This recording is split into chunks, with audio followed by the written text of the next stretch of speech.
I believe we all came to be here for a reason. To acknowledge the seniors, everything has a season. This season is warm, but it's bringing a storm and a burning urge for our journey to transform. Hoi zusammen, willkommen im allerersten Interview zum mit meiner neuen Reihe permakulturrevolution.ch. Und zum Anfangen von diesen Interviews habe ich gefunden, gehen wir dort, wo man auch in Permakultur anfangen und zurück wirklich ins Fundament, man sollte beim Wasser anfangen. Und darum fangen wir heute mit dem Jodok an. Und Jodok ist der Chef, oder? Jodok, du bist der Chef vom aquaplant.ch. Also Aquaplant, nicht der Chef, schüttelt der. Wir sind alle gleich viel wert. Flache Hierarchie, sehr schön. Ja, erzähl mal, aquaplant.ch, das ist richtig, oder? Oder Aquaplant einfach? Aquaplant. Aquaplant. Und ihr seid eine Firma, wo spezialisiert ihr euch? Was ist euer Auftrag? Ja, also das Ganze hat eigentlich mit Wasserbau angefangen. Mein Vater hat schon Wasserbau gemacht und die ersten Renaturierungen für den Kanton Aargau gemacht, nach Hochwasserschäden.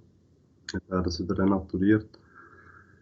Und ja, jetzt irgendwie, ja, 30 Jahre später habe ich dann quasi mich selbstständig gemacht und quasi mit eingestiegen. Also eigentlich schon vorher, bevor ich mich selbstständig gemacht habe, ja viel mit dem gearbeitet und ja, früh angefangen zu backern. Und der Vater hat mich aber immer beschützen vor dem Bau, weil er auch gemeint hat, machst du dich kaputt, oder? Und dann habe ich zuerst Landschaftsbauzeichner gelernt. Okay. Bürojob, und hat mir halt nicht so gepasst. Ich arbeite doch lieber draussen. Aber ja, jetzt kann ich Pläne zeichnen, oder? Und dann irgendwie, als ich von Permakultur erfahren habe, war es klar gewesen, dass ich in das Feld rein will. Und dann habe ich erfahren, da kann man den Designer machen. Und das war ja auch klar gewesen, ja, das ist mein Weg. Die Designer bist du ja schon fast, oder? Einfach Landschaftsgärtner, Designer in dem Sinn. Ja, also als Landschaftsbauzeichner bist du halt mehr an Ausführungsplänen dran, als wirklich in der Konzeption. Und so ein bisschen Kundengespräche und die ganzen Bedürfnisse abholen, oder? Das ist ja mega wichtig, um wirklich planen. Pläne zeichnen ist dann mehr etwas Technisches in dem Beruf, den ich gelernt habe, was aber heutzutage doch auch wieder wichtig ist für Baueingaben, Pläne und so. Aber ja, grundsätzlich bin ich schon immer ein Künstler gewesen, ja, und du gerne gestalten. Ja, sehr schön. Ja, aber das ist ja herrlich. Dann hast du eine Ausbildung, bevor du den also du hast den PTC gemacht, nehme ich an. Hast du den da in der Schweiz gemacht? Ich habe einen Rallye gemacht auf dem Chuder Boden. Dort habe ich auch ein Praktikum gemacht, etwa ein Jahr. Und ja, dann habe ich eigentlich gleichzeitig, als ich mich selbstständig gemacht habe, habe ich dann auch noch den Designer angefangen. Zuerst bei Down to Earth und jetzt bin ich auch bei Plano Futuro dran. Auch noch nicht abgeschlossen. Aber da machen wir auch keinen Druck. Das hat noch Zeit. Okay. Also das Aschure, das du noch nicht abgeschlossen hast, das ist nochmal ein PTC? Einfach nochmal. Nein, Permakulturdesigner ist die Weiterführung vom PDC. Da kannst du wirklich ein Diplom machen und ja, musst einfach 10 Projekte liefern und dokumentieren. Und bei mir hapert es so ein bisschen mit dem Dokumentieren. Ja. Genug Projekte, aber es kommen auch immer wieder neue dazu, die noch cooler sind. Und von dem her, ich lasse mir noch ein bisschen Zeit mit dem Dokumentieren. Irgendwann kommt der richtige Zeitpunkt, wo ich dann dort Energie dafür habe. Und dann stehen noch andere Sachen an. Ja, aber bleiben wir gerade mal bei diesem Projekt. Jetzt Aquaplant, also ich habe gesagt Wasserbau. Was sind die spezialisiert? Wieso, wenn ich jetzt ein Permakulturprojekt habe, also unsere Zuschauer überlegen sich, okay, wieso brauchen sie dich? Wieso brauchen sie euch? Was macht ihr für die Welt? Oder da in der Schweiz? Ja, wir kümmern uns um die Grundlage von allem Leben, oder? Das Wasser. Wasser muss man speichern, sammeln und möglichst geklärt wieder zurückgeben in den Boden, oder? Und zurückhalten, oder? Wir machen Teiche, Rückhaltebecken, Regenwasserzisternen, Trockenbäche, Swales, Keylines. Machen ihr auch Grauwasseranlagen? Ja, genau, ja. Pflanzenkläranlagen machen wir auch. Also bis jetzt noch nicht so oft vorgekommen. Es ist recht schwierig in der Schweiz. Mit der Bewilligung braucht es wirklich eine sehr abgelegene Situation, wo es quasi unzurechenbar wäre, so eine Kanalisation anzuschliessen und dann kann man so etwas machen. Oder sonst mit irgendwelchen Spezialfällen, aber genau, man braucht auf jeden Fall einen Klärmeister dazu. Das ist jetzt eine Ausbildung, die ich nicht habe. Das heisst, ich darf das nicht planen, aber ich kann es sicher ausführen. Aber ja, grundsätzlich weiss ich, wie es funktioniert. Und warte noch ein bisschen auf die Chance, wirklich mal grosse Anlagen zu machen. Eventuell dann beim Chuder Boden, beim Haus von Beat Rölli mit dem Anlehngewächshaus und Pflanzenkläranlage dort. Hoffe ich, dass ich da wieder mitwirken darf, ja. Also, ja, hoffentlich vielleicht, ja. Ja, aber dem Fall, du sagst, ist in der Schweiz gar nicht so einfach, eine Grauwasseranlage installieren. Nein, Wie ist es allgemein mit eurer Arbeit hier in der Schweiz? Ist die Schweiz auf einer Basis, wo man kann sagen, hey, wir sind gut dabei, wenn es darum geht, Wasseranlagen und Wasserspeicher, oder ist es einfach jedes Mal eine verdammte, hure mühsame Sache, wenn man so etwas einrichten will? Ja, ich glaube, du hast die Frage gerade selber beantwortet. Was? Also es ist eine mühsame Sache? Ja, mit all diesen Bewilligungen und Normen. Ich meine, eben, je mehr als du in die Stadt gehst, desto komplizierter wird es. Und eben beim Wasser gibt es sogar irgendwie hoheitliche Rechte. Oder, ja, nein. Ja, irgendwie so etwas, weißt du. Also, zum Beispiel, das darfst du mit dem Wasser Strom produzieren, oder? Da haben nur ganz wenige das Recht dazu. Oder? Und eben auch das Wasser klären haben nur ganz wenige das Recht dazu. Das ist halt immer durch auch wieder Lobbyismus, so ein bisschen auf struktureller, politischer Ebene. Oder hat man halt irgendwann entschieden, ja, das Schmutzwasser wird alles gesammelt, oder? Und in möglichst grossen, effizienten Anlagen gereinigt. Aber das ist leider nicht der Fall. Es ist total ineffizient und ja, lokale Lösungen wären da viel nachhaltiger und sauberer auch. Also dann gehen wir jetzt einmal, unsere Revolution, die Permaculture Revolution hat gesiegt, die Wassergesetze und all das gibt es nicht mehr, oder wir gehen in die Utopie und die Gesetze gibt es sowieso nicht mehr.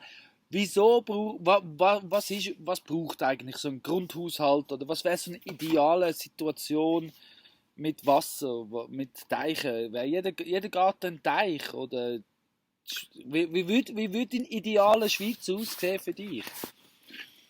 Ja, auf jeden Fall Rückhaltebecken und Räume, also eben wie Zisternen zum Regenwasser sammeln. Und da ist halt ja, das Dach vom Haus sicher eine grosse Quelle, wenn man selber keine Quelle hat, oder? Wenn das Dach auch begrünt sein und es fällt trotzdem noch ein bisschen Wasser an und ja, dass man das einfach speichert und dann möglichst halt auch im Haus nützt für gewisse Sachen, oder? Jetzt vielleicht nicht gerade als Trinkwasser, aber zum Waschen kann man alles mit Regenwasser. Jetzt auch noch Filter und so und dann das Grauwasser dann natürlich recyceln, oder? Und einfach zurück in den Kreislauf geben, oder? Je nachdem, wie viel Platz du hast, oder? Kannst das Wasser auch gerade wieder brauchen im Haus, oder? Dass du einen ganz kleinen Kreislauf schaffst in deinem Haus mit Kläranlage. Da kann man mit Pflanzenkohle und ja, quasi Holzmembran oder Holzschnitzel kann man recht einfache Systeme machen. Ich meine, in Afrika oder anderen Ländern, wo nicht alles so technisch entwickelt ist, machen sie den Banana Circle, wo quasi ein Loch buddelt wird und dort möglichst viel organische Masse reingelassen wird, idealerweise auch Pflanzenkohle, und dann wird dort quasi Kompost aufbauen und dann kannst du halt auch das Grauwasser reinlassen und weil es halt so eine hohe Diversität an Mikroorganismen hat, wird das Wasser auch geklärt. Und es geht halt einfach gerade zurück ins Grundwasser und es ist sicher besser als nichts, oder? Und die Natur hat schon immer wie sie das Wasser kann klären, oder? Und das sind schon immer Pflanzen und Mikroorganismen gewesen. Und halt Bewegung. Ja, also, aber das klingt ja schon noch... Wasser ist untötbar, von dem her. Ja, ja. Das klingt jetzt also, ob das, also wenn du sagst, das Wasser, Regenwasser ins Haus wieder einspeichern, schaffen die in dem Fall auch mit Sanitären zusammen, oder da muss man wahrscheinlich schon eng auch mit einem Sanitär zusammen arbeiten? Ja, das ist jetzt natürlich eben, wir sind bei der Utopie gewesen, nicht ja. jetzt. Okay, gut. Ja, Also wir arbeiten auch mit Sanitären zusammen. Ich mache jetzt keine sanitären Arbeiten. Aber zurück zu deiner Frage von der Utopie. Also eben, wenn man am Hang ist, bräuchte es auf jeden Fall das Wales. Oder je nachdem auch Keylines, um das Wasser dort abzufangen, wo viel kommt und es dort herleiten, wo man es braucht. Und das Wales tut es quasi einfach auf der Höhenlinie zurückhalten, oder? Und der ist super für die Diversität. Wenn man wirklich ein Biotop schafft, sollte man dort nicht unbedingt zu viel Wasser daraus rausnehmen. Aber man kann natürlich auch einfach einen Speicherteich bauen und ja, nachher mit der Gravitation bewässern, oder, wenn das möglich ist. Oder halt in eine Tauchpumpe, wie auch immer, über Wasser wieder. Also in das Bewässerungssystem für den Garten brauchen wir auf jeden Fall, jetzt wo das Klima immer mediterraner wird, oder? Ja.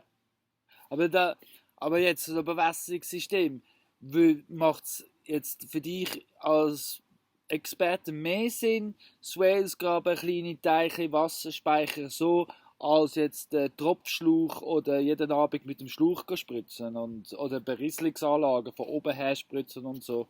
Ist da ein grosser Unterschied in der Effektivität?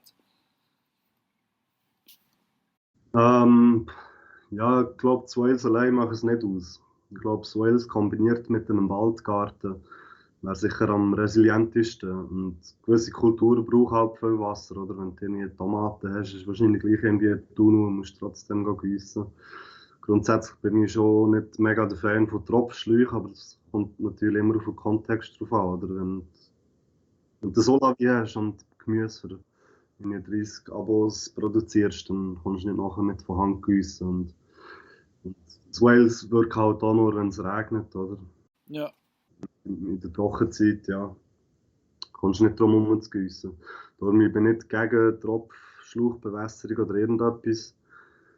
Natürlich könnte man das in der Utopie noch schöner ausschmücken mit irgendwie Kupferröhren, wo verwirbeln und Sprinkler, die das Wasser verwirbeln und so. Und das Wasser zuerst mit Flowforms wieder, ja, beschwingen. Also, wenn jetzt jemand von den Gardenia am Zuschauen wäre, jetzt zum Beispiel, oder? Wieso wäre es besser, wenn Sprinkler würden, also so ein Designer jetzt am Zuschauen ist, der einfach so einen grundsätzlichen Sprinkler herstellt, wieso wäre es besser, wenn es jetzt so würde? Ja, das Wasser wird halt immer meandrieren, oder? Oder sich verwirbeln. Das Wasser wird nicht gern unter Druck durch 90 Grad Bögen durchgedrückt. Verliert es einfach die Struktur, oder Wassermoleküle bilden so Cluster, so wie vieleckige Cluster. Und je komplexer die Struktur, desto mehr Information kann es ausspeichern. Wobei, da bin ich mir nicht mehr so ganz sicher. Ich glaube, Wasser ist so oder so. Ja, Wasser ist eigentlich Bewusstsein. Wasser weiss alles. Es ist durch uns alle schon durch. Ja, es ist einfach ein Element, oder? Es ist nichts, wo existiert. Es ist nicht in Berührung gekommen mit Wasser. Also, jetzt gehen wir wieder vielleicht zurück ins Einfache, da wieder zum Regenwasser, aber das weiß ja auch alles, das ist ja auch Bewusstsein. Ist es jetzt, und ich muss ja jetzt gleich wieder zurück in die Realität aus der Utopie, wenn ich jetzt so eine, einfach unter meinem Abfluss, also wo der Regen, ich habe den Regenrille, da läuft das Rohr ab und dann läuft es in einen Topf rein oder in einem grösseren Gefäß rein. Das ist noch nicht bewilligungspflichtig, oder? Oder ist das schon Bewilligung? Nein, in welche Fässer kann man immer aufstellen. Ja. Und das ist aber auch schon, das ist schon mal ein guter, effektiver Punkt, oder? So einfach. Und dann kann man mit der Gießkanne aus dem rausfüllen und dann so gießen, oder? Oder man kann ein Drahtbeet machen, das generiert auch ein bisschen Mikroklima und je nach Untergrund bleibt auch das Wasser ein bisschen stehen. Das produziert auch gerade wieder ein bisschen mehr Luftfeuchtigkeit. Ja, ich meine, die Wales machen das eigentlich auch. Ja. Und wie ist das jetzt, wenn ich jetzt irgendwo einen schönen Teich habe, der ein bisschen überläuft und ich habe den dauernd fließen lassen und wenn ich so Swales so kleine Bächli durchs Gelände machen kann, dann läuft ja das Wasser, dann zieht das ja, sagst du etwas vom Grundwasser, das zieht und verteilt sich durch den Boden, oder? Ist das so richtig? Ja. Also wenn ich ja so etwas habe, wenn meine Swales zum Beispiel an an Gemüsegärten vorbeilaufen, oder da im Wallis wäre es ein Swanen, oder? Ja, Und wenn ich so einen Swanen baue oder so einen Swale baue an den Gemüsegärten entlang und da dauernd Wasser laufen lasse, hast du das Gefühl, wäre das schon ein gutes Berieselungssystem für meine Gemüsebeete? Also auch wenn ich 30 hätte jetzt, wenn ich schön, so wie ein Bächli am Gemüsebeet würde entlang ziehen, wäre das schon mal eine spannende Idee. ja, auf jeden Fall. Ich meine, das Wasser verbreitet sich im Boden durch Kapillarkraft und die Wurzeln holen sich das Wasser. Oder? Ja, und über das Pilzmyzel können auch noch Wasser und Nährstoffe transportiert werden. Also das ist ja ein riesiger Organismus, oder, die Erde, wenn sie lebt und vital ist. Und, ja, ich meine, so ein Bächli oder ein Swale hat jetzt halt schon mal eine rechte Dimension, je nachdem, oder? Aber eben je nachdem, wie steil es ist, sieht es wieder anders aus. Also, wäre natürlich ideal, wenn man jedes Gemüsebeet mit einem kleinen Swale oben dran könnte versetzen, aber man kann ja auch einfach Gemüsebeet an der Höhenlinie entlang anlegen, oder? Dass, wenn es regnet, das Wasser vor Ort einsickert und dort bleibt, oder? Und wenn es nicht regnet, kann man es immer noch bewässern und das Wasser versickert schön, nicht dass es wo runterläuft. Aber wenn man natürlich so viel Niederschlag hat, oder, sieht es auch wieder anders aus. Da. Was ist denn, wenn es viel Niederschlag hat? Also wenn wir jetzt, ihr in Aargau habt eher viel Regen, oder? Zum Vergleich mit uns im Wallis. Aber muss man da etwas aufpassen, wenn man viel Regen hat? Also kann man dann auch Schaden anrichten mit Wasser? Ja, sicher, ja. Wenn du viel Regen hast, das natürlich auch zur Erosion führen und dann macht es Sinn, eher mit Keylines zu schaffen und das Wasser abzuführen. Okay. Und würdest denn du jetzt so ein Keyline abführen? Was heißt das für dich? Also möglichst aus dem Land raus oder abzuführen, einfach dort, wo es Druck aufbaut und dann ins nächste Swale hineinfließen und Ja, eigentlich eben dort, wo man zu viel hat, oder wo man es nicht abfahren und noch immer herleiten, wo es kann versickern oder wo es keinen Schaden anrichtet. ja, okay.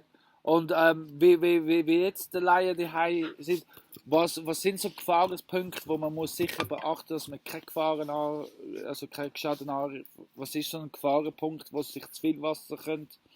Ja, wenn man jetzt an einem recht steilen Hang einen Teich baut, und viele haben das Gefühl, ja, ja, Teich bauen, machst einfach mal ein Loch, oder? Und wenn ein bisschen Lehm vorkommt, ist gut. Und das verhebt aber nicht. Und trotzdem, wenn es wirklich mal stark wird regnen und sich der Teich füllt und der Damm aber auch, und wenn der nicht richtig verdichtet ist und nicht richtig durchwurzelt ist, dann kann der Damm ins Rutschen kommen, oder?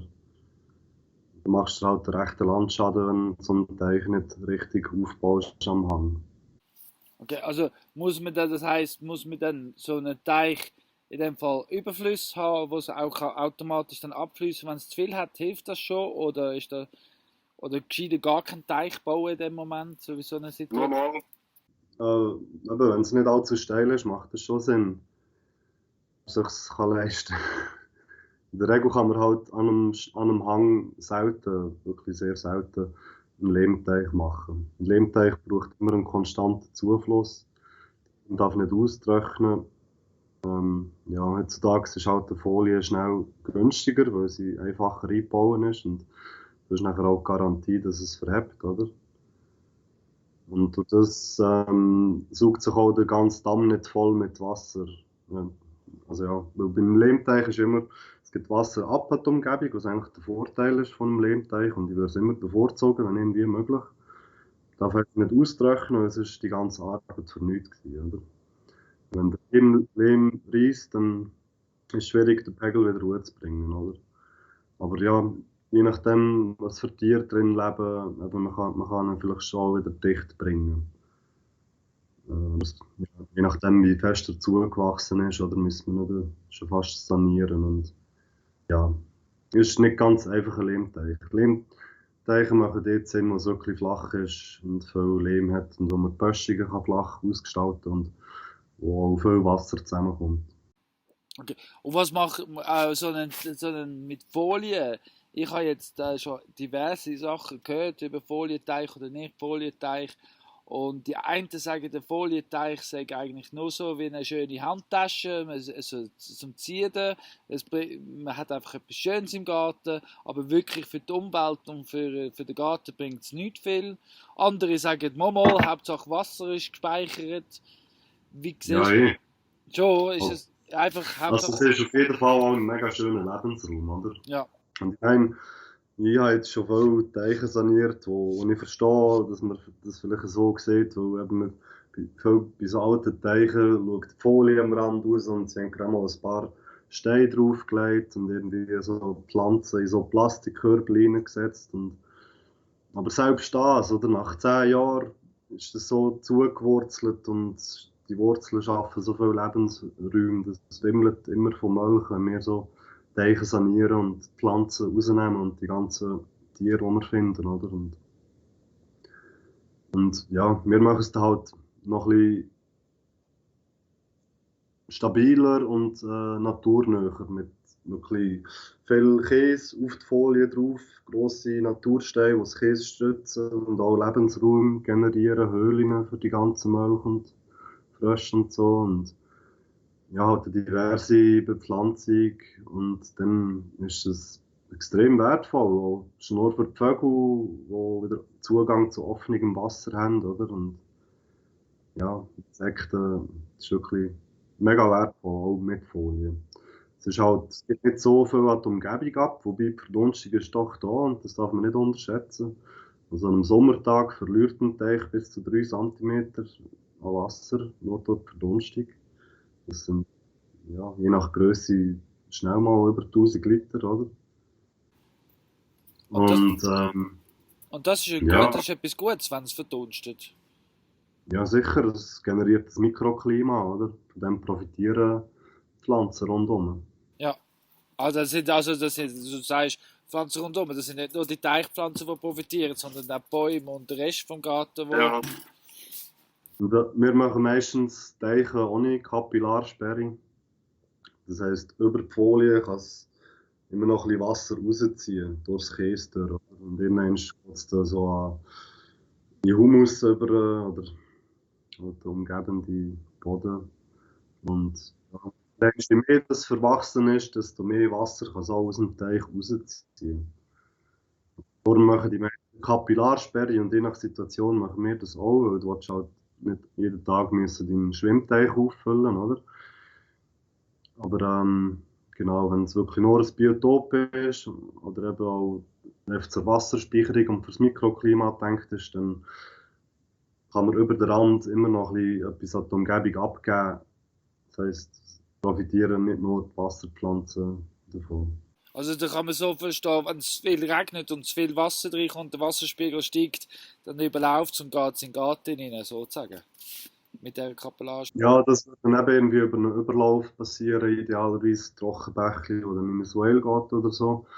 Aber nein, von was ich eigentlich rede, ist Kapillarkraft, oder? Der Feinanteil im Boden, also so die Krümelstruktur, die kleinen Hohlräume zwischen dem lebenden Boden, oder? Das hat wie eine Sogwirkung. Wahrscheinlich ist die Implosionsenergie, wo der Schauberger auch im Wasser beobachtet, oder? Und auch wenn noch gewisse Feuchtigkeit rum ist, oder? Das reagiert wie magnetisch, oder? Es zieht sich gegenseitig an. Natürlich auch, wenn es trocken ist, oder? Der trockene Boden saugt sich voll mit Wasser. Und je trockener es wird, desto mehr zieht es nachher zum Teich aus, oder? Weil einfach über ja, die Hohlräume und die durstigen Pflanzen, oder? Das ist wie die Suche nach Wasser, das generiert einen energetischen Sog, könnte man sagen, so auf der feinstofflichen oder molekularen Schwingungsebene. Sehr spannend, mega. Das ist wahrscheinlich ein Thema, wo wir jetzt gerade nochmal reingehen und vertiefen, vermutlich. Aber jetzt wird ich aber, also, es ist klar, ob jetzt mit Folie oder ein Lehmteich, schon mal beides ist sehr hilfreich für den Garten und für das Mikroklima rund ums Haus und man kann ja die Teiche ja mit dem Regenwasser füllen und alles miteinander verbinden, oder? Das ist richtig. Ja, genau. Ja. Wie gehen die jetzt vor? Also ich habe jetzt meinen Garten, ich habe jetzt das Interview geschaut, ich rufe die nachher an, weil am Schluss zeigen wir eine neue Homepage und dann gehe ich gerade auf der Homepage schauen, melde mich bei dir und gebe das in Auftrag. Wie geht es dann weiter? Was passiert? Du nimmst das Telefon ab und dann geht es weiter. Was muss man machen? Was muss man... Ich komme jetzt erst mal vorbei und schaue mir die Situation an, um zu schauen, inwiefern was Sinn macht, oder? Ja, natürlich probiere ich immer auf die Wünsche von der Kunden einzugehen und das umzusetzen. Ja, meistens ist es natürlich auch möglich, oder? Dann mache ich ja, ein Design, wenn das gewünscht ist. Sprich irgendwie eine Gestaltung mit ein paar Details und einfach, dass sich das Kunden ein bisschen besser vorstellen kann. Je nachdem haben sie selber auch ganz genaue Vorstellungen. Natürlich bringe ich immer noch ja, meine Gestaltung mit rein, meinen Stil oder unseren Stil. Aber ja, wenn das Ganze dann auch bewilligt ist, falls es eine Bewilligung braucht, kann man natürlich auch darauf verzichten, wenn man keine Nachbarn hat. Ja, dann mache ich noch Offerten, oder? Und dann schauen wir, ob wir das zusammen machen können und wie wir es möglich machen können. Es war jetzt immer irgendwie möglich gewesen, das umzusetzen. Und ihr könnt uns dann sagen, oder ihr könnt mir dann sagen, braucht es eine Bewilligung, braucht es keine, oder? Das wissen die dann schon bereits so schnell und ob es lohnt sich und ja, aber ihr sagt ja oder nein zur Bewilligung, tun die dann mir auch helfen mit dem Bewilligungsprozess und die Formulare und die Pläne, das ist ja dann auch wieder so ein riesen Hindernis, oder, das ganze Prozess. Ja, ja, Baueingabelplan machen wir auch. Genau, Baueingabelplan machen wir auch, wenn es braucht. Und ja, das Formular ausfüllen ist nicht so eine Sache. Da kann man sich auch bei der Gemeinde beraten lassen, falls es irgendwelche Unklarheiten gibt. Aber da bin ich jetzt nicht gerade der Experte, aber auch schon ein paar drin begleitet und so Formular gesehen. Und gäbe es sicher auch Referenzen, wo man könnte darauf zurückgreifen, falls es irgendwelche Unklarheiten gibt. Gewisse Tipps und Tricks kennen wir natürlich schon. Eben, zum Beispiel in der Landwirtschaft werden Speicherbecken eher bewilligt als jetzt in einem Schwimmteich, oder? Aber natürlich kann man auch ein Speicherbecken so ausgestalten, dass es ein paar Trittsteine gibt, wo man reinkommt und mal einen Schwung kann nehmen. Oder vielleicht gleich einen Steg, der zu einem Pumpenschacht führt oder so, und man kann reinkumpen. Und ja, es kommt alles ein bisschen auf die Definition drauf an, oder? Je nach Definition ist es ein bisschen lockerer oder nicht. Es ist halt zum Teil von mir aus gesehen, ja, ich will jetzt nicht über das System runterlassen, aber zum Teil ist es halt doch recht die Willkür, oder eben man mag es einander nicht gönnen, oder? Und eben, man schaut das Projekt nicht individuell an, oder man stempelt alles einfach unter der gleichen Zone ab und so, nein, das ist Landwirtschaftszone, da gibt es keinen Schwimmteich. Da kann man kein Biotop, aber es ist nicht landschaftlich relevant, oder ist jetzt da, es passt nicht zu der örtlichen Biologie oder was auch immer, weißt du. Dabei ist ja alles immer im Wandel und genau. Und irgendwie die gute Intention dahinter wird zum Teil irgendwie nicht beachtet, weil eben, es wird einfach sehr pragmatisch angeschaut und ja, finde ich auch ein bisschen schade. Aber es ist vieles möglich, man muss sich einfach ein bisschen schlau machen, eben in welcher Zone ist man, was ist alles möglich, gibt es Referenzen, wo man darauf zurückgreifen kann, wo man kann sagen, hey, die haben eine Baubewilligung bekommen und eben je nachdem ist halt nur ein Retentionsbecken erlaubt, haben wir aber auch schon gemacht, wo wir dann quasi einfach den dosierten Überlauf zugemacht haben und den Notüberlauf weiter umgesetzt haben, dass das Retentionsbecken sich ganz füllen kann. Wir haben es natürlich auch mal probiert, möglichst zu verdichten. Und ja, es ist halt auch nur das Regenwasser angehängt, oder? Sprich, auch dort verdunstet viel, es ist ein Lehmteich, es gibt Wasser an die Umgebung ab. Der untere Bereich ist sicher noch dicht, der obere Bereich ist jetzt diesen Sommer auch schon recht ausgetrocknet. Wir haben zwar auch noch ein bisschen Käse drauf da, aber es ist jetzt auch in ein kleines Becken und wir haben einfach das Maximum rausgeholt, oder? Und das ist jetzt so ein bisschen ein Experiment, wo die Kunden auch dazu bereit waren, oder? Natürlich auch eine gewisse Bereitschaft. Die meisten wollen natürlich immer ihre Sicherheit und Garantie, dass der Teich dann immer voll ist, oder? Aber,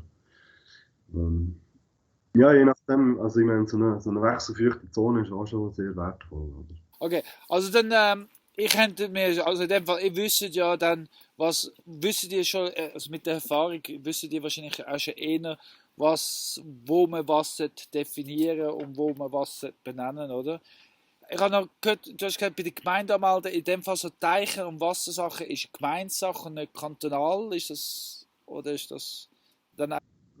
Je nach Zone, also bei Privaten auf Bauland ist es eigentlich immer Gemeindesache. Die Landwirtschaftszone hat auch noch der Kanton mitzureden. Okay, gut.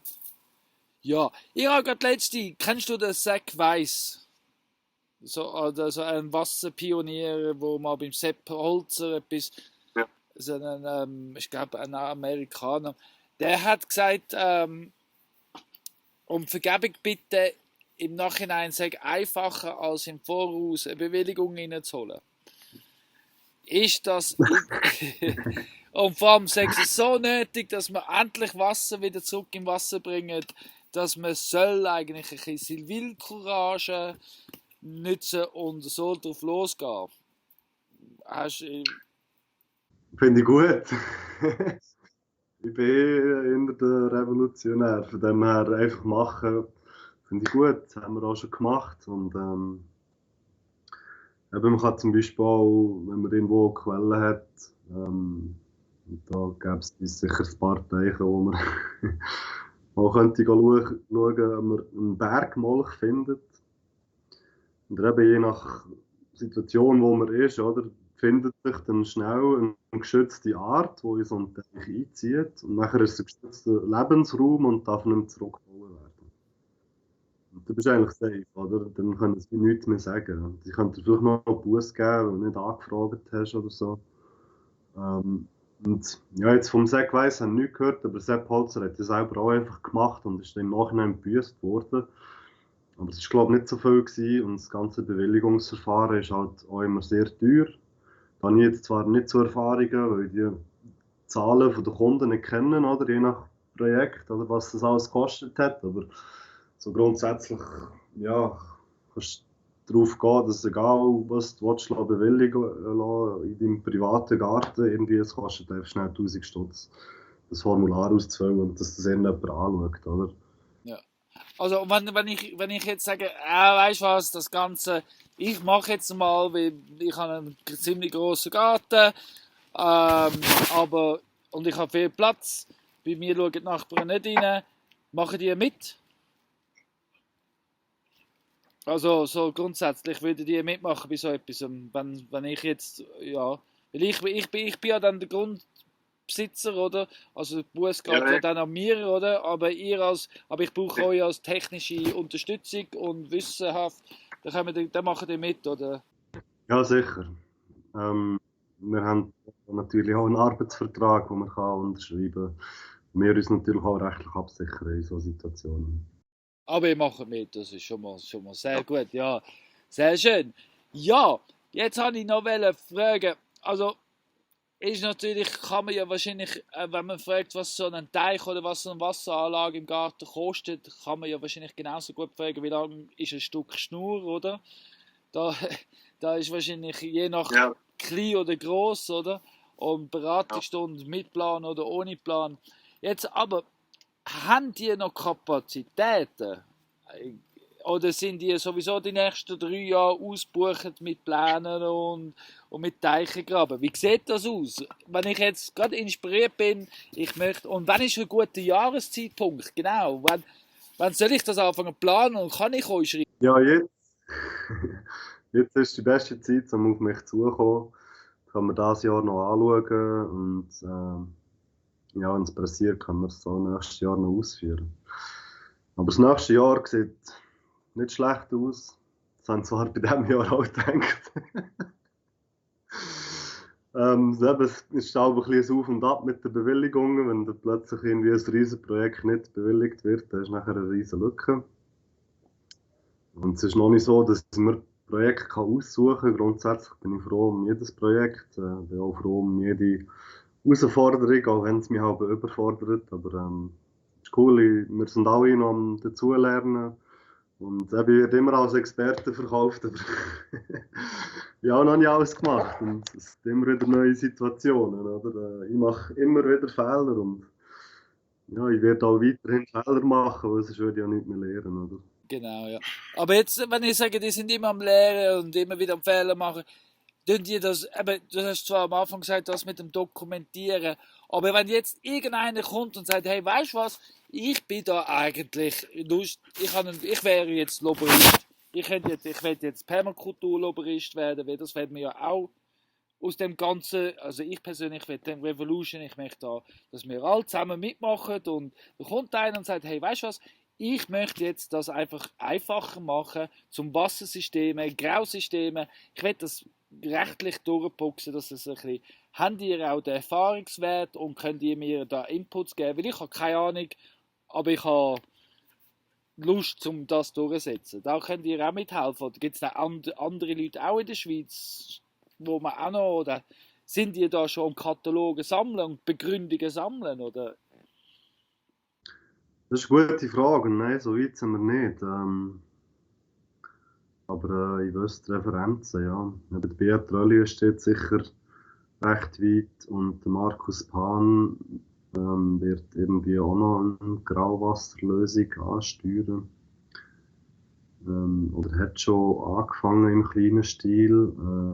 Also so Sachen dauern zum Teil auch mehrere Jahre, oder, bis da mal etwas entschieden worden ist von diesen Behörden. Ja, nein, so rechtlich gesehen bin ich zu wenig in der Thematik. Aber so jetzt vom Gefühl her, wieso ist es so schwierig? Haben sie einfach keine Ahnung? Oder was, du hast gesagt, wegen Lobby, was spricht dagegen? Was sind so, wer sind die Gegner von Wasser? Also. Angst. In der Schweiz sehe ich so viel Angst. Es wird alles so krass versichert und kontrolliert und das weist eigentlich auf eine Angst hinter dran her, oder? Weil das Argument, das man immer wieder hört in der Schweiz, ist, ja, was wäre, wenn das jeder machen würde, oder? Wenn plötzlich jeder da auf seinem Land noch einen Teich bauen, weißt du?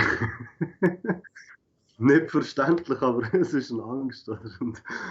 Aber wie nehmen wir die Angst weg? Was wäre, wenn jeder einen Teich hätte? Wäre das schon gut, oder? Das wäre eigentlich gut. Ja, hey. Ja. Also nicht nur fürs Geschäft, für dich. Also, das muss nicht jeder in seinem Garten einen Teich haben, oder? Das natürlich nicht, aber es ist immer ein wertvoller Lebensraum und ja, jede Gemeinschaft oder jede Gemeinde sollte sich ein bisschen Gedanken machen über Wassermanagement, Wasserhaushalt, Wasserklärung, oder? Und das probieren lokaler zu lösen und eben nicht so Weiler und ein paar Höfe zusammenschliessen. In Frankreich sieht man das viel. Die haben natürlich auch viel mehr Land, oder? Das ist dann wieder das Argument, oder? Irgendjemand muss immer wieder Land hergeben, um eine Kläranlage zu bauen lassen, oder? Und das ist halt bei uns sehr eng, oder? Darum ist auch alles so krass reguliert, oder? Was also irgendwo durch auch seine Berechtigung hat, aber ja, aber es ist schade, wenn es so kategorisch durchgezogen wird, ohne dass man die individuelle Situation beurteilt. Also da willst du wirklich behaupten, die Bewilligungsverfahren vielfach ist einfach, Wasser, nein, ohne schauen, was es geht und so, sondern einfach, noch mehr Wasser, nein. Oder ist man... Nein, es ist natürlich eben, es ist alles möglich und die Frage, wie man das könnte vereinfachen, ist mega schwierig zu beantworten. Ich glaube, das System ist einfach zu komplex, wir haben einfach zu viel Bürokratie da und äh, ich glaube, es kommt schon. Weißt, es braucht jetzt einfach noch mehr Referenzprojekte und eben auch ein starkes Netzwerk innerhalb der Permakulturszene. Dass die Leute, die das geschafft haben, durchzubringen, dass die das Wissen weitergeben, verfügbar machen, dass die Leute wissen, wo sie anklopfen müssen, was für Stiftungen oder ja, oft sind es halt Stiftungen oder auch Naturschutzvereine, wo man kann ins Boot holen kann, wo halt auch ihren Namen haben, wo man weiss, die machen eine gute Sache, die machen das professionell und da wird die und die Art gefördert dabei, oder? Und es ist eben landschaftlich wertvoll jetzt für die Region, wenn man es so und so macht. Und es sind einfach Argumente, die du brauchst. Oder bei diesen Behörden muss alles gut argumentiert sein. Und eben so ein Sammelkatalog von Argumenten wäre sicher wertvoll, ja, zu diesem Thema. Ja, und also wenn ich jetzt hier sitze, dass ich am Schauen bin, nach wie vor, und ich habe schon so eine Grauwasseranlage, da kommt mir übrigens jemand vorhin, Dorin, du bist gefragt, du hast nämlich eins da im Wallis. Wo schickt jetzt Dorin ihre Unterlagen her? Gibt's da schon, hast du das Gefühl, gibt es da schon etwas, was am Laufen ist?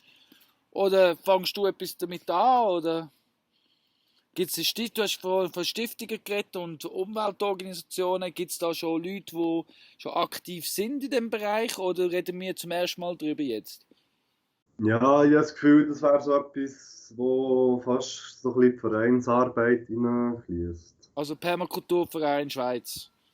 Genau, wobei das gerade ein bisschen sehr inneres instabiles Gebilde ist, so wie ich gehört habe. Und ich will auf jeden Fall an die GV gehen dann im November, wenn wir das selber mal reinziehen. Also kaum können glauben, dass das irgendwie. Anyway. Ja, ich glaube, das Thema lassen wir jetzt aus. Ich glaube, ich Genau. kann auch das GV filmen und dokumentieren, das Ganze. Weil das, weil, wenn wir schon so ein Gebilde, so schnell als Ableitung, wenn wir schon so ein Gebilde haben, sollte man da schon ein bisschen mehr auf ein Zusammenhalt schaffen. Vor allem Permakultur, oder? Und nicht. Genau, ja. Ich finde, es darf einfach nicht zu dogmatisch werden, oder? Und irgendwie zu ideologisch, oder? Ich bin jetzt auch gerade an einem Projekt dran, wo ja, man mega stark die Ideologie verfolgt und überhaupt nichts abführen will, aber der Garten steht unter Denkmalschutz und die Terrassierungen dürfen wie nicht verändert werden und ich stehe jetzt vor diesen riesen Aushubhäufen und frage mich, wer damit. Aber ja, nein, ich finde auch, der Verein wäre eine gute Sache. Ich hoffe schwer, dass es da irgendwie ein bisschen einen positiven Wandel gibt und sich die richtigen Leute finden, die ja, so mal Basics von einem Verein können irgendwie aufrechterhalten und irgendwie die Leute vernetzen und eben so ein bisschen Wissen sammeln. Ich meine, man könnte die Internetseite so programmieren, dass man Dokumente ablegen kann unter gewissen Themenbereichen. Für alle die Erfahrungen gemacht haben und finden so, hey, das Wissen muss zugänglich sein, finde ich, wäre die Seite vom Verein ein guter Ort. Ja, okay. Bis jetzt habe ich das Gefühl, es ist immer so Plano Futuro und Down to Earth und halt so die ganzen Akademien, wo Leute ausbilden, die sammeln Wissen und verteilen Wissen. Aber ja, es ist dann wie auch immer noch so bei den einzelnen Tutoren abzahlen. Mhm. Nicht so Open Source mäßig. Kennst du? Nein, ich glaube, das gibt es noch nicht und wenn, dann wüsste ich nicht davon. Ich bin auch nicht mega in dem digitalen Dings drin, Aber kommen wir noch schnell zurück.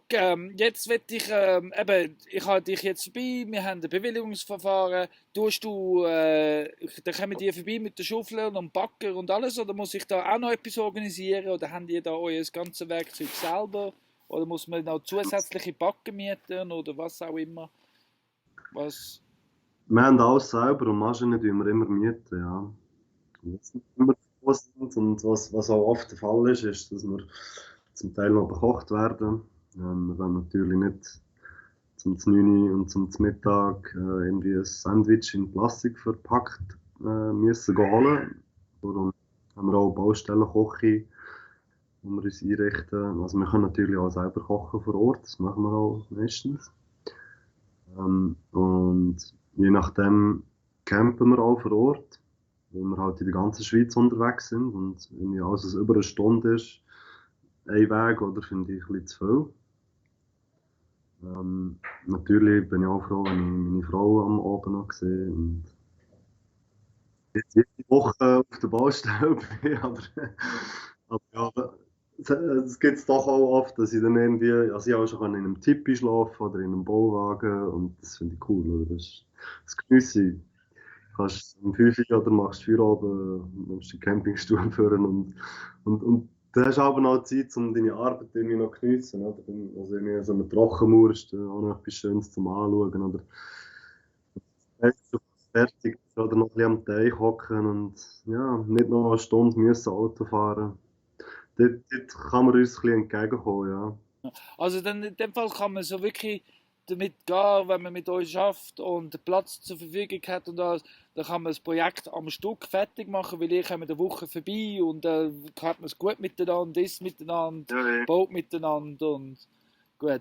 Oh, sehr schön, das klingt ja sehr spannend. Und wenn ich jetzt aber noch von euch lernen will und jetzt mir nicht kann leisten die ganze Baustelle von euch machen lassen und Bagger und alles, aber ich habe Lust, um das selber zu machen, bietet ihr auch Kurse an, wo ich kann bei euch lernen und wie das geht, so ein bisschen die Theorie und so, bietet ihr das auch Ja, genau, ja. Workshops. Workshops haben wir schon viel gemacht. Eben gerade Trockenmauern oder Teichbau, Lehmbau. Jetzt wollen wir noch ein bisschen mehr das Angebot noch ein bisschen erweitern. Ich würde gerne im Frühling noch einen Pilzworkshop machen. Bei uns im Keller haben wir noch ein bisschen Speisenpilz anbauen. Ja, und ich kann mir auch vorstellen, noch so ein bisschen Einsteigerkurs anzubieten. So ein bisschen, noch ein bisschen mehr Leute aus der Region irgendwie abzuholen. Und einfach so ein bisschen Permakultur-Basics vermitteln. Und jetzt, also das heisst jetzt, ich zum Beispiel da im Wallis, könnt euch auch bei mir einladen, eine Woche oder aufs Wochenende und sagen, wir machen eine Grundbasis Wasserarbeitskurs und wir laden die ganze Permakultur Oberwallis ein, kommen alle vorbei und wir machen ein schönes Wochenende aus und dann machen wir so einen Workshop daraus. Wäre auch möglich, oder? Ja, je nach Umfang des Projekts, ja. Je nachdem braucht es auch doch auch noch Maschinen und ja, 1, 2 Tage Vorarbeit. Das irgendwie, ja, aber je nachdem kann man schon alles über den Workshop finanzieren, wenn sich da auch genug Leute anmelden, oder? Aber halb gratis arbeiten, das machen wir nicht mehr. Weil für das hat man ja das Wissen angesammelt, oder? Und das hat auch gekostet und Zeit und überhaupt. Ja. Nein, das ist klar. Das sind einfach so mögliche Ideen für die Leute, die im Zuhören sind, die wir können so gestalten. Ja, du, ja, also Wasserbauten, Trockensteinmauern haben wir kurz gehört von dir, eventuell Pilze, aber was sind, so sind Steinmauern und Wasserbauten, wo man bei euch so richtig, das sind eure Fachgebiete. Ja, wir sind schon eher, ähm, ja, die fürs Grobe, sage ich mal. Eben Terrassierungen, Erdarbeiten, alles rund ums Wasser. Natürlich tun wir auch gerne bepflanzen. Kommt leider selten vor, weil unsere Kunden natürlich das auch selber können. So wie auch die Pflege. Wir haben wenige Kunden, wo wir auch den Garten unterhalten. Was dann eigentlich nicht mehr Permakultur ist, oder? Das sind die Kunden, die einfach ein Permakulturelement haben. Es ist ein seltenes System, weil sie selber irgendwie zu wenig Ressourcen haben. So, es ist mehr ein fruchtender Garten, so, wo wir noch unsere Zeit reinstecken im Unterhalt. Oder? Was ich grundsätzlich okay finde, wir sind froh, dass auch ein bisschen Abwechslung. Genau. Aber meistens ist bei uns im Winter nicht allzu viel los. Ja. Okay, aber da kann man gut sagen, hey, ich nehme euch und ich kann euch auch mit euch einen Vertrag abschließen, die nächsten 10 Jahre, dann ihr auch schauen für meinen Garten und so. Also, weil es gibt ja Leute, die haben ein grosses Geschäft, sind sehr busy, grosser Garten, aber sie wollen doch auch etwas beitragen zu einer besseren Welt, oder? Aber dann, oder? Also da sind die jetzt halt dafür. Wo findet man euch? Wie findet man euch? Was, wo, wie, was? Ich tue alles, was du jetzt erzählst, tue ich in den Kommentaren noch einblenden. Ich tue es jetzt unten da auch noch einblenden, dass man es ganz schnell findet. Aber wo muss man schauen, um euch zu finden? Ja, aquaplant.ch und auf Instagram sind wir auch. Facebook gibt es auch, aber dort bin ich nicht mehr wirklich aktiv. Ich glaube, das lösche ich jetzt mal. Das, ja, das ist irgendwie auch ein bisschen eine ältere Generation. Ist zwar, ja, egal, ist ja, da kommt keine Arbeit rein. Also, das mache ich so ein bisschen, das gehört irgendwie fast dazu, so ein bisschen Followers, dass sie sehen, so, hey, da geht wieder etwas. Ja, ein bisschen vernetzen ist auch möglich über Instagram, aber genau. Also Ein über die Homepage, bisschen Mund zu Mund, das, Mund zu Mund und über die Homepage. Und die haben jetzt sein Gesicht gesehen und der nächste GV wieder können suchen, können belagern. Und ja, hey, ja, gibt es noch irgendetwas, wo du unbedingt noch musst loswerden zum Thema Wasserarbeit, wo einfach jetzt noch, musst noch gesagt haben, wo wir noch nicht angeschaut haben miteinander? ja, nein, da könnten wir zu weit ausschweifen. Aber was ich noch könnte sagen ist, eben unser Team ist am Wachsen. Also neben mir gibt es ja noch den Yannick, er ist auch selbstständiger Permakulturdesigner. Der Joachim ist quasi mein Angestellter, aber extrem viel Erfahrung und ich bin mega dankbar für seinen Beitrag. Und dann der Benny Egli von Jäger und Egli, die machen Naturgärten und Permakultur. Der Benny, ja, wir werden uns mit ihm auch noch zusammenschliessen und ist jetzt noch nicht in Stein gemeißelt, aber die Idee wäre auf Anfang nächstes Jahr eine GmbH zu machen, wo dann sehr wahrscheinlich Aquaplant nur noch ein Teil davon ist. Ja, wir sind noch ein bisschen am Namen suchen für das neue Gebilde. Aquaplant wird weiterhin existieren als Webseite. Es wird einfach über die neue Webseite noch verlinkt sein. Aber wir werden in Zukunft sicher auch noch mehr Bildung und Beratung anbieten und natürlich auch Naturgarten. Naturgärten noch dazu. Sehr gut. Ja, und wenn man jetzt für euch arbeiten will, man ist jetzt gerade aus der Gartenbaulehre abgeschlossen oder was auch immer, sucht eine neue Berufung, kann man sich bei euch bewerben? Lohnt es sich, eine Blindbewerbung vorbeischicken? Es haben sich viele Leute auf meine Stelle beworben, das hat mich recht gefreut. Es war auch irgendwie viel zu lange auf der Webseite vom Verein. Ja, nein, leider nicht. vielleicht nächstes Jahr sieht es vielleicht anders aus. Übernächstes Jahr bestimmt. Ich habe schon das Gefühl, dass alles wächst und wir sind so am aufsteigenden Ast. Aber es wird immer wie mehr. Genau, aber es ist auch noch im Aufbau. Und ja, wir sind immer froh um kompetente Helfer. Also du bist auch ein guter Grund zum Ausbilden. Das finde ich auch super, dass ihr dann auch Weiterbildungen anbietet und Ausbildungen und so Sachen. Ah ja, genau. Aber kann jetzt auch eine Gartenbaufirma, also tun ihr auch der Konkurrenz in dem Sinn, also wenn jetzt eine Gartenbaufirma kommt und sagt, hey, wir wollen da ein bisschen mehr lernen von der Permakultur, das ist ja neu, das ist immer mehr am Aufkommen, wir wollen mehr über Wasserbau lernen, würdet ihr auch eine ganze Firma ausbilden und Weiterbildungen anbieten? Grundsätzlich sind wir offen für Kooperationen und Synergien. Und ja, aber ich glaube, das geht schon mehr in eine andere Richtung. Also es gibt bereits Permakulturmodule an den Berufsschulen für Landschaftsgärtner oder Naturgärtner auf jeden Fall. Das kommt. Ja. Grundsätzlich habe ich aber das Gefühl, dass also die Standardgärtner nicht mega auf Konkurrenz zugehen.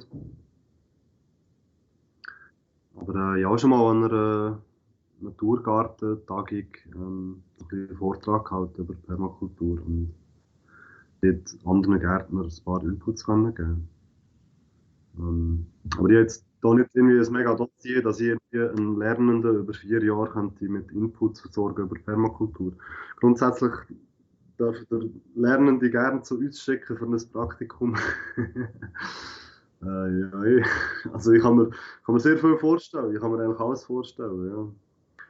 Ja. Ja spannend. Rodok kann sich vieles vorstellen, ist offen für vieles, er will Wachstum, er will Wasser, er will Synergie, das ist ja super. Hey Jodok, ich danke dir für deine Zeit. Ich denke, mit dir kommen wir jetzt ein bisschen zu Ende, weil ja, die Aufmerksamkeitsspanne ist jetzt auch schon, man kann sich ja direkt bei dir melden, haben wir gesagt, über Instagram oder über die Homepage. Facebook, wenn ihr Facebook noch mehr hören wollt, dann bombardieren, Auftrag schicken auf Facebook, dann löscht das nicht. Nein, ja nicht, okay, gut, dann lassen wir das mit dem Facebook. Facebook ist gestorben, das ist gut so. Und ja, hey, all jetzt, die am Schauen sind, wenn ihr jetzt auch mega Freude habt, vom Jodok zu hören, dann bitte den Beitrag liken, es teilen, damit möglichst viele Leute wissen, was Aquaplant und der Jodok machen. Und ja, ich danke dir für die Zeit, Jodok. Viel. Ja, hey, mega gern. Und ich würde sagen, auf konkrete Projekte gehen wir im nächsten Video ein, oder? Ja, genau, was die Zukunft bringt. Ich gehe jetzt demnächst, Jodok und ich suchen uns ein Datum, wo ich bei ihm vorbeigehe, 1-2 Projekte anschauen, live vor Ort. Weil ihr wisst ja, wer meinen Kanal schon kennt, weiss, ich bin Wasser begeistert. Ich liebe es, wie ein kleines Kind im Dreck rumbuddeln. Das ist mega lässig. Und ja, da muss ich natürlich vorbeigehen schauen. Und wir werden da regelmäßig immer wieder mit dem Jodok dran sein, weil das ist etwas für die Zukunft. Jodok ist einer für die Zukunft der Permakultur Schweiz. Definitiv. Habe ich das Gefühl, also ich will da ein Anhängsel werden. Ein Groupie, Jodok, du hast ein Groupie. Ich komme. Nicht nur ich, wir sind ein Team, aber ja, merci. Ja gut, ja, du und dein Team. Und ja, hey, wenn ihr Erfolg habt, könnt unbedingt kommentieren, das Interview kommentieren und könnt unbedingt teilen und liken, damit der Algorithmus das wirklich verteilt auch, dass so, ich glaube, entsteht auch Werbung. Und hey, ja, vielen Dank fürs Zuschauen miteinander. Danke, Jodok. Ich wünsche noch ein schönes Wochenende und bis auf Weiteres, gell? But held in our hand at this grave intersection is a map of the passage for a clearer direction to a permanent culture. It's time we began it with some wise design to realign with the planet.